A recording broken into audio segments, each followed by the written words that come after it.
से गांव में हरिया, उसकी पत्नी और उनके 2 लड़के रहते थे। हरिया के दोनों लड़के जुड़वा थे और दोनों शक्ल सूरत में हमशक्ल थे। जो कोई भी व्यक्ति उनको देखता तो वो पहचान नहीं पाता कौन रामू कौन राजू है इन दोनों में से। एक शाम हरिया अपनी पत्नी से बोलता है, अब तो बुढ़ापा आ गया और अब पहले जैसे हाथ पैर भी नहीं चलते। हाँ, अब आपकी और मेरी उम्र हो गई है, अब मुझसे भी घर का काम नहीं होता।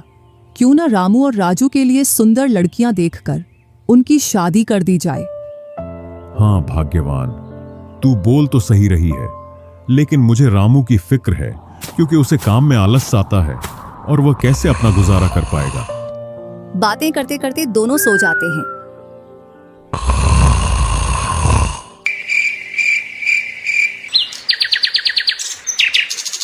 और सुबह उठकर हरिया रामू राजू से बोलता है, तुम दोनों खेतों पर चले जाना और एक खेत को खोद आना जिसमें मैं आकर बीज बो दूंगा। और आज मैं अपने दोस्त से मिलने के लिए पास ही के गांव में जा रहा हूं। 2 दिन में लौट कर आऊंगा। हरिया तैयार होकर दूसरे गांव की ओर निकल जाता है और रामू राजू भी खेतों की ओर चल देते हैं। दोनों खेतों में जाकर काम करने लग जाते हैं। रामू ठहरा कामचोर। वह थोड़ी देर काम करने के बाद एक पेड़ की छांव में जाकर लेट जाता है। इधर राजू को सुबह से शाम हो जाती है और वह आधा खेत खोद देता है।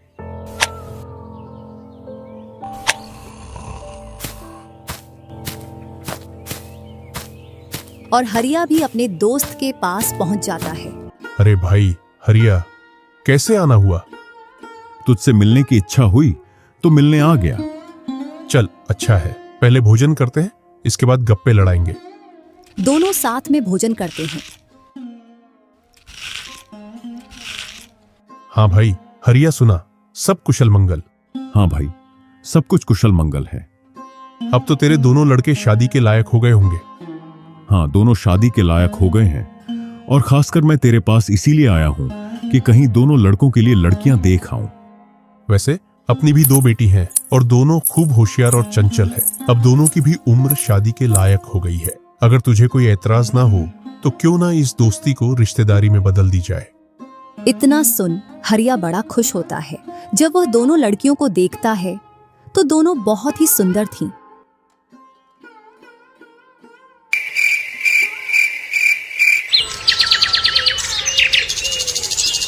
सुबह होते ही हरिया अपने दोस्त से बोलता है, मैं जल्द ही मेरी बहुओं को लेने आऊंगा।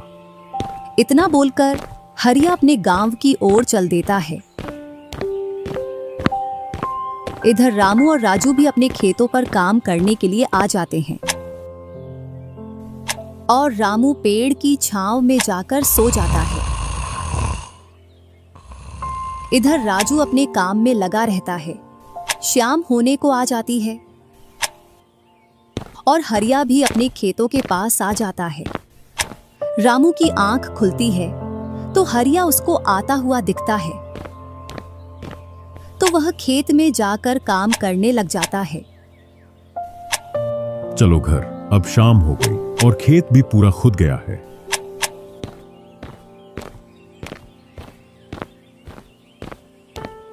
तीनों साथ में घर पहुंच जाते हैं। हरिया अपनी पत्नी और दोनों लड़कों को बताता है कि वह इन दोनों की सगाई पक्की कराया हूं।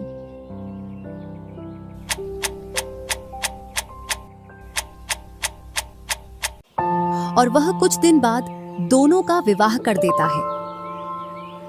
ऐसे ही कुछ वर्ष निकल जाते हैं।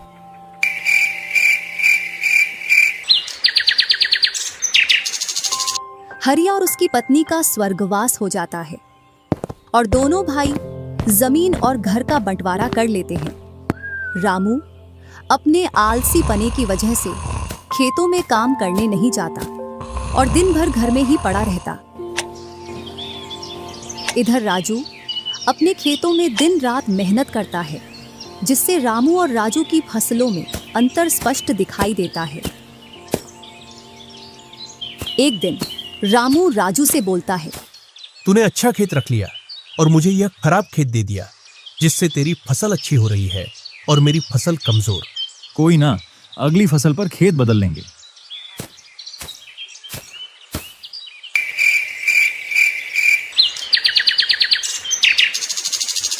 अगली फसल पर रामू राजू से खेत बदल लेता है और एक खेत ज्यादा ले लेता है। फिर भी राजू खुशी खुशी उसे खेत दे देता है। राजू के हिस्से में जो खेत थे उनमें फिर से वह दिन रात मेहनत करता। इधर रामू कभी काम करता तो कभी काम नहीं करता। रामू के पास बीज खरीदने के भी पैसे नहीं थे, तो वह पैसे लेने के लिए जमींदार के यहाँ चला जाता।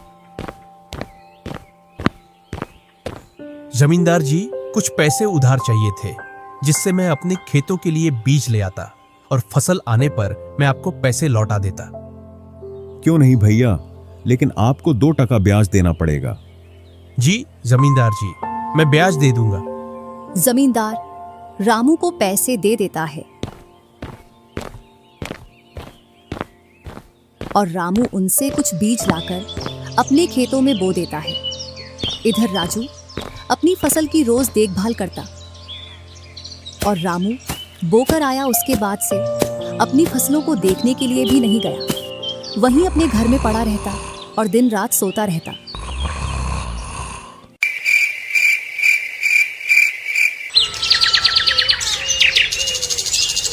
एक दिन जब फसल पकने का समय आया तो वह अपनी फसल देखने के लिए खेतों पर गया और फसल देखकर बोला, अरे इतनी कमजोर फसल! मैंने खेत बदल लिया, फिर भी लगता है मेरी ही किस्मत खराब है। जो भी जमीन में लेता हूँ उसमें अच्छी फसल होती ही नहीं है। ऐसे कहते हुए वह अपने घर आ जाता है और अपनी पत्नी से बोलता है, राजू की फसल तो अच्छी है, बस हमारी फसल ही कमजोर है। ऐसा कैसे हो सकता है? ऐसा तो होगा ही। दिन रात जो घर में पड़े रहते हो और खेतों में समय समय पर दवाई पानी नहीं दोगे तो फसल ऐसी कमजोर रहेगी। फिर बोलते हो किस्मत खराब है। किस्मत नहीं, मेहनत करनी पड़ती है। चल चल, मेरे को मत सिखा। अगर किस्मत ना हो तो कुछ भी नहीं होता। अगर मेहनत से कोई बड़ा बनता तो सबसे पहले गधा बड़ा बनता, क्योंकि उसके बराबर कोई मेहनत नहीं करता। और जो मजा जिंदगी में सोने में है वह मजा और किसी चीज में नहीं। बस इनको तो सुला दो, सोने के अलावा और कोई काम ही नहीं है।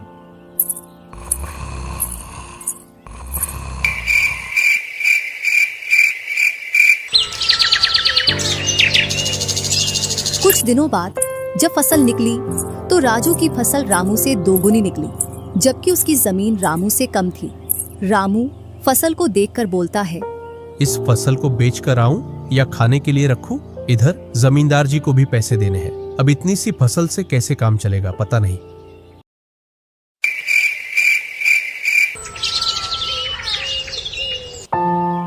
एक दोपहर रामू सो रहा था, तभी उसका गेट किसी ने खटखटाया। पता नहीं कौन भरी दोपहर में नींद खराब करने के लिए आ गया। जैसे ही वह गेट खोलता है तो सामने जमींदार खड़ा दिखता है। क्या यह रामू का घर है? रामू ने सोचा, क्यों ना मैं इसे राजू के घर पहुंचा दूं। यह मुझे पहचान भी नहीं पाया। मैं तो राजू हूँ, वह वाला घर है रामू का। जमींदार सामने वाले घर पर जाकर गेट को खटखटाने लगता है। राजू गेट खोलता है और बोलता है, क्यों भाई, इतनी तेज गेट को क्यों खटखटा रहे हो? मैंने आपके रुपए लेकर खा लिए क्या?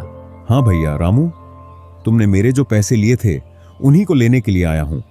तुमने बोला था फसल आने पर पैसा लौटा देंगे, जो तुमने अभी तक नहीं लौटाया। क्या जमींदार जी, आप भी दोपहर में नशा करके आ गए? मैंने कब आपसे पैसे उधार लिए? क्या तुम ही रामू हो? नहीं, मैं तो राजू हूँ। रामू तो सामने वाले घर में रहता है।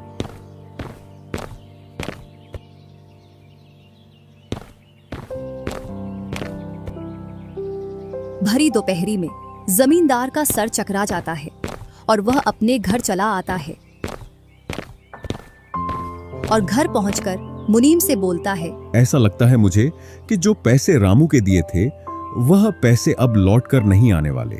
क्यों, ऐसा क्या हुआ जो पैसे वापस नहीं आ रहे हैं? रामू और उसका भाई दोनों हमशक्ल हैं और दोनों बोल रहे हैं कि रामू वह है, रामू वह है। और उन दोनों ने दोपहर भर मुझे इस घर से उसे घर दौड़ाया। जमींदार जी, पैसे निकालने की मेरे पास एक स्कीम है। बोलो कौन सी स्कीम है? मुनीम जमींदार जी के कान में पूरी स्कीम बताता है।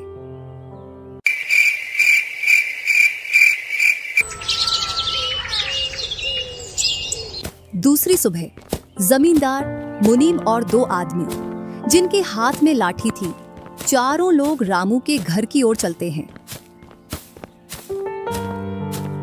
जैसे ही रामू के घर के पास पहुंचते हैं तो जमींदार और दोनों लोग थोड़ी दूर रुक जाते हैं। अरे रामू भैया, बाहर निकलो, मैं पास ही के गांव से आया हूँ। जरूर जमींदार होगा, मैं आज गेट खोलूंगा ही नहीं। मैं तुम्हारी ससुराल से आया हूँ। तुम्हारे ससुर साहब ने तुम्हारे लिए कुछ रुपए और कुछ आभूषण भेजे हैं, क्योंकि बुढ़ापे की वजह से उनसे यहाँ तक आने की नहीं बन पा रही थी, इस वजह से उन्होंने मुझे भेजा है। इतना सुन रामू के मन में लालच आ जाता है और वे फटाक से गेट खोल देता है। कहाँ है पैसे और धन? क्या तुम्हारा ही नाम रामू है? हाँ, मेरा ही नाम रामू है। कहाँ है धन? यही पास में रखा है, चलो दोनों उठा लाते हैं। वह मुनीम के साथ चल देता। थोड़ी दूर चलने के बाद मुनीम जमींदार जी को बुला लेता है। जमींदार और दोनों लोग रामू के पास आ जाते हैं। लाओ मेरे पैसे लौटाओ, ब्याज समेत। मैंने आपसे पैसे नहीं लिए।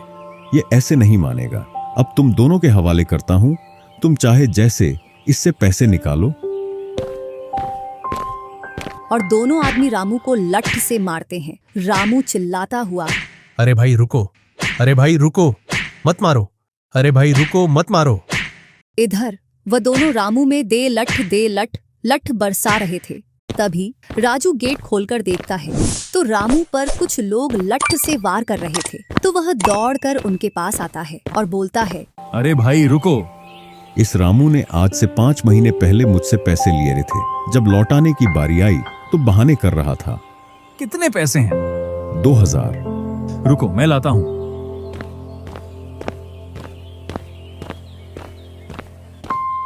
राजू रुपए लाकर जमींदार को देता है और जमींदार और उसके साथी वहां से चले जाते हैं। इधर रामू भी अपने घर में चला जाता है और राजू भी।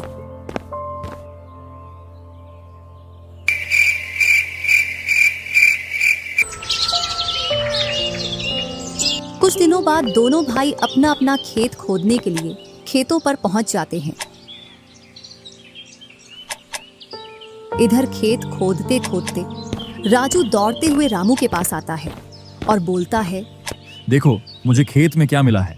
राजू के हाथ में हीरा देखकर रामू के मन में लालच आ जाता है और वह मन ही मन सोचता है, इसके खेत में तो और भी हीरा हो सकते हैं। क्यों ना मैं इसको मेरा वाला खेत दे दूं और इसका खेत में रख लूं, जिससे मेरे पास भी बहुत सारे हीरे हो जाएंगे। मैं क्या बोल रहा था, क्यों ना तू मेरे वाले खेत पर फसल कर ले और मैं तेरे वाले पर। इतने दिनों से तू कम जगह पर कर रहा था। और रामू राजू वाले हिस्से को खोदने लग जाता है।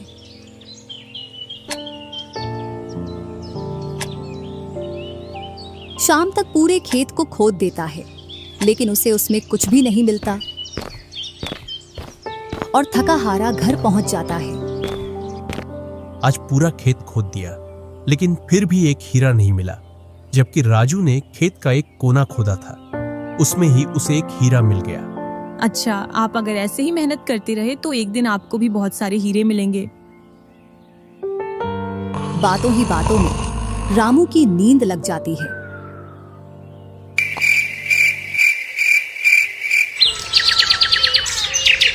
और जब सुबह होती है तब वह बोलता है, आज जैसी नींद मुझे कभी नहीं आई। हाँ, अगर तुम ऐसे ही मेहनत करते रहे तो आपको रोज ऐसी नींद आएगी।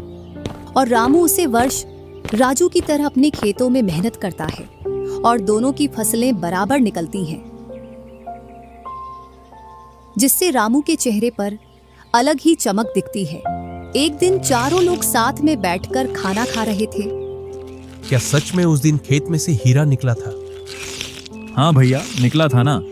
जो आज आपके घर में, उसकी वजह से कई सारे हीरे रखे हैं। इतने में ही रामू की पत्नी बोलती है, वह तो नकली था, आपसे काम करवाने के लिए।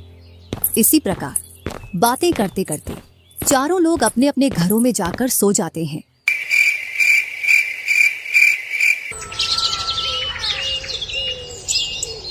सुबह होते ही तुम दोनों को राजा साहब ने राजमहल बुलाया है। वह दोनों भाई सेनापति के साथ चल देते हैं। अब पता नहीं कौन सी आपदा आ गई। कुछ नहीं, कुछ अच्छा काम होगा, तभी तो हमें बुलाया है। दोनों राजा के पास पहुंच जाते हैं। हमने सुना है इस वर्ष तुम्हारी फसल सबसे अच्छी निकली है और आपने इस बार सबसे ज्यादा राजकोष में कर दिया है। इसी का आप दोनों को इनाम दिया जाता है। दोनों भाइयों को आपके गांव में इनाम के रूप में दुगनी जमीन दी जाती है।